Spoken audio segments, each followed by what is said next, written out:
actually interviewed with Monica Smith today because she's got a really, really important court case coming up. She's representing herself and she's doing it for the sake of standing up to the government for what they did to the people during COVID. So I'm going to air that interview now on the close. Please stick around and watch that and show her your support. She's not asking for anything other than people's support and prayers for this court case. And it really is, the aim is to hold the government accountable. So here's that interview now, and I'll see you all soon. Monica Smith, thank you so much for joining us. We appreciate you being here. Thank you. Thanks for having me so much. Of course, of course. Well, I think this is absolutely fantastic news. I think that we need Australians standing up to the authorities and demanding accountability for what occurred during COVID. Explain to us exactly what it is that you're trying to achieve with this case. Well, the thing that I've noticed, especially recently, like you have just alluded to, is the mainstream media and all the people culpable of what happened to me and others are trying to move on. And they're saying to us, oh, just get over it. It was 4 years ago. Why don't you move on? Well, firstly, we have moved on because we're not going to give them that much credit to be stuck in this emotional state. However, we deserve justice. And I would love it if the police and the government and those who did these things to us took it upon themselves to apologize of their own accord. But we live in a society where probably it's going to be someone's grandson who apologizes to us in 50 years' time when it means nothing. So the only way to get actual accountability and force meaningful action so that we can ensure this doesn't happen again, there's only two options. You appeal to Parliament, and we've seen how well that goes lately. And the second option is you take them to court and you win. And they are not going to apologize on their own accord. So we are left with one choice, and that is to take them to court and to win and to force kind of an apology by winning, and hopefully that results in meaningful action. So Nick Patterson recently, defended himself in trial and got the first really public recognition of the fact that police might have maybe done the wrong thing to Victorians during COVID, and that was a real storm because it was the first time that a judge actually at least seemed to understand what we went through. So what I'm doing in 2 weeks' time, actually July 23rd, is the first time that we, and I'm me, but I mean we as the freedom movement, are actually the plaintiff. So I am not defending charges. I am actually taking them to court, taking them to trial for what they did to me on October 31st, 2020. I was reporting as an independent journalist, and they arrested me 3 times, put me in the back of a divvy van. It was pretty distressing. And 3.5 years later, I finally get to have my time in court.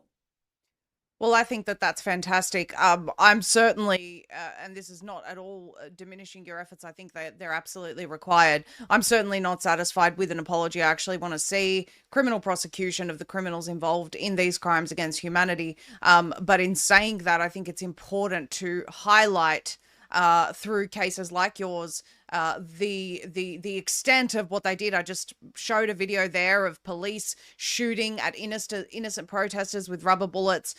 In that video, you can actually hear, I believe it was Rukshan saying, get back, they're shooting. Imagine being an innocent protester. And I know, you've got Greens now complaining that climate protesters are being arrested. Well, where were you when lockdown protesters were protesting lockdowns? It's not rules for me, but not for you.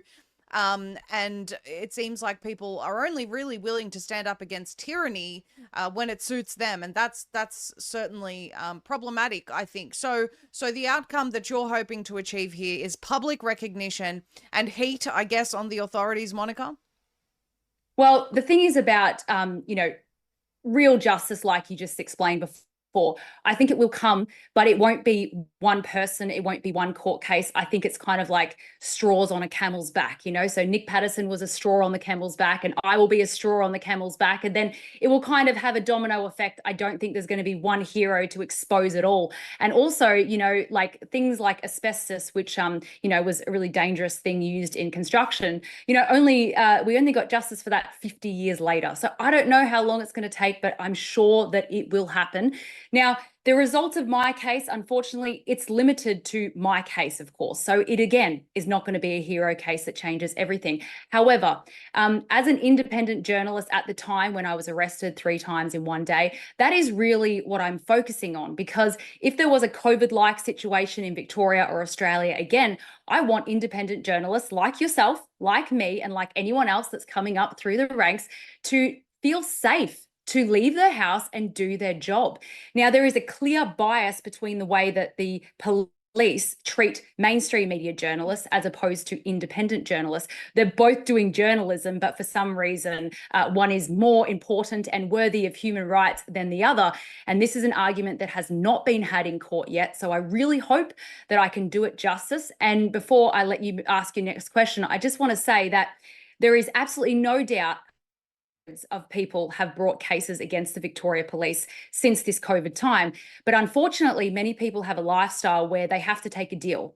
And I understand that because we all have different lifestyles and support networks and financial situations. Now, if someone takes a deal, it doesn't set a precedence for anyone. It doesn't really help anyone. So the reason I'm going all the way is because I do have a support network. I believe in God. I've got a really supportive family. And I'm just one of the people that can handle the mental stress of going all the way. So I feel like I'm doing it not just for myself, for others. And I hope that it does make a difference. And at least we can air some of the grievances. And I'll tell you what, Maria, it's going to be pretty fun to have 5 policemen on the stand and being able to cross-examine them. And I'm representing myself. So there's a part of me that's super anxious, but kind of excited to ask them some of the tough questions. Oh, that's fantastic. So when is the case, Monica, and how can people stay up to date with what's going on? So if you go to monicasmith.com, you can subscribe there. Monica versus also has all the details. It's the 23rd of July at the County Court of Victoria. There's probably going to be a couple of hundred people there to support me. So it's going to be fun as well. You don't have to sit through the boring trial the whole time. Why not hang out outside and have coffees with each other and share in misery and hope and all that fun stuff. And but please do come, especially if you're going to focus on one day, come on the 23rd of July to show the mainstream media and the judge and anyone else watching that I'm not alone, even though I will be standing alone at this very special table with all these people in cloaks and wigs over the other side. So it's going to be quite a spectacle, but please come on the 23rd. And if you can't come, pray for me. That's really important. That's all I need. Well, I appreciate that, Monica, and we thank you for really taking them to task, I guess. Really pushing for that accountability, pushing for at least some form of admission that could potentially set a precedent, at least for future cases. And I think that more people should be doing this. More people should be challenging the powers that be, because we simply cannot let them get away with what they did ever again.